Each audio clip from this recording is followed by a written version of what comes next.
Hello বন্ধুরা, আজ সকাল সকাল বেরিয়ে পড়েছি আমি, সঞ্জয় আর ঈশান মিলে। কোথায় বলো তো? বেরিয়েছিলাম দাসনগরে। আর দাসনগরেই হচ্ছে আমার স্কুল। আমার 5 থেকে ক্লাস 12 এই স্কুলেই আমি পড়াশোনা করেছি। তাই দাসনগরে যখন গিয়েইছিলাম ভাবলাম একটু স্কুল হয়ে যাই, কারণ আগের বছর সরস্বতী পুজোয় আমার স্কুলে আসার কথা ছিল, কিন্তু হয়ে ওঠেনি। তাই স্কুলের সামনে যখন এসেই পড়েছি, না ঢুকে কি আর পারা যায়? ইনি হচ্ছেন গৌরীদি, আমাদের স্কুলের গৌরীদি। ওফ, ভীষণ বিখ্যাত, খুব কাছের মানুষ ছিলেন এক সময়, আর এখনও আছেন। এই হচ্ছে আমাদের স্টাফ রুম। স্কুলে গিয়েই দিদিমণিদেরকে আগেই প্রণাম সেরে নিয়েছি, সেই ভিডিও আর করতে পারিনি। গিয়ে বললাম, ম্যাডাম একটু ভিডিও করব? বলছে হ্যাঁ হ্যাঁ করো, কোনো অসুবিধা নেই। এই হচ্ছে আমার ক্লাস 11-12-এর ঘর। উফ, কি এক্সাইটেড ছিলাম আমি। আর এই এক্সাইটমেন্টে আমি নিজের ছবিই তুলতে ভুলে গেছি। আমার স্কুল এত দিন পর আসা, উফ, ভাবতেই পারছি না, আনন্দে যে আমার মন প্রাণ সব নেচে উঠেছে। ইনি হচ্ছেন আমাদের রিমিদি, আমাদের মহুয়াদি, এর আগে বিপাশাদি আর মনুষাদির সাথে দেখা হয়েছে। আর এদিকে শিলা দিদিমণিও চলে এসেছেন। আগে আমরা দিদিমণিদের দিদিমণি বলেই ডাকতাম, এখন তো ম্যাডাম ম্যাম কত কিছুই। ইনি হচ্ছেন কুহেলিদি। আমি থাকতে থাকতেই স্কুলে জাতীয় সঙ্গীত গান শুরু হলো। একটু দাঁড়িয়ে গেলাম, সেই স্কুল লাইফের কথা মনে পড়ে গেল। কী যে সময় ছিল তার কোনো ধারণা নেই। এখন শুধু ভাবি আর মনে মনে কাঁদি। কি করব, সময় তো ফিরে আসে না, কিন্তু স্মৃতি সব সময় ফিরে আসে। এদিকে বাড়িতে এসেই ঝমঝমে বৃষ্টি, বাপরে, ভাগ্যিস ঠিক টাইমে বাড়িতে এসেছিলাম, না হলে আমি, ঈশান আর সঞ্জয় পুরো স্নান করে যেতাম। বৃষ্টির ফোঁটাগুলো দেখছো, এই ঈশা বড় বড়, বাপ রে বাপ, কি বৃষ্টি হয়েছে, মুষলধারায় বৃষ্টি, মুষলধারায়। আর এই বৃষ্টি যদি কালকেও হয়, ব্যাস হয়ে গেল, কারণ কালকে আমাদের বাড়ি যাওয়ার পালা।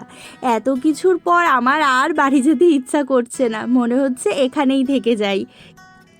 এদিকে বৃষ্টিও বলছে, রিম্পু তুই আর বাড়ি যাস না, তুই এখানেই থেকে যা। ওই জন্যই বৃষ্টিটা হচ্ছে মনে হয়, ও আমাকে কিছু বলতে চাইছে, কিন্তু কিচ্ছু তো করার নেই, বাড়িতে তো যেতেই হবে, কারণ ঈশানকে আবার ডাক্তারখানাও নিয়ে যেতে হবে, কারণ পাপা আমার কদিন ধরে একদম কিছু খাচ্ছে না। এদিকে যখন বৃষ্টি পড়ছে, এই বাইরেটা দাঁড়িয়ে থাকতে আমার বেশ ভালো লাগছিল। কত স্মৃতি, কত কিছু, তার কোনো হিসাব নেই। এই দিকে আমাদের কারি পাতার গাছটা এত বড় হয়ে গেছে, মা আমাকে বলছিল কিছু কারি পাতা তুই নিয়ে যা। আমি তারপর কিছু কারি পাতা তুলেও নিয়েছি বাড়িতে নিয়ে আসবো বলে। এদিকে বৃষ্টির জল দেখো কিভাবে আমাদের এই সামনেটা চলে এসেছে, প্রচুর বৃষ্টি হয়েছে। এদিকে জামা কাপড়ও গোছানো কমপ্লিট, কিন্তু বৃষ্টি হওয়ার পর ওয়েদারটা অসাধারণ হয়ে গিয়েছিল, পুরো ঠান্ডা। এবার বাড়িতে এসেছি, একদিনও গরম উপভোগ করতে হয়নি। এই পুরো সপ্তাহ জুড়ে বৃষ্টি, গরমটা হবে কোথা দিয়ে? এদিকে দুপুরের খাওয়া দাওয়া সেরে আমি বসে পড়েছিলাম আমার কিছু পুরনো জুয়েলারি কালেকশন নিয়ে।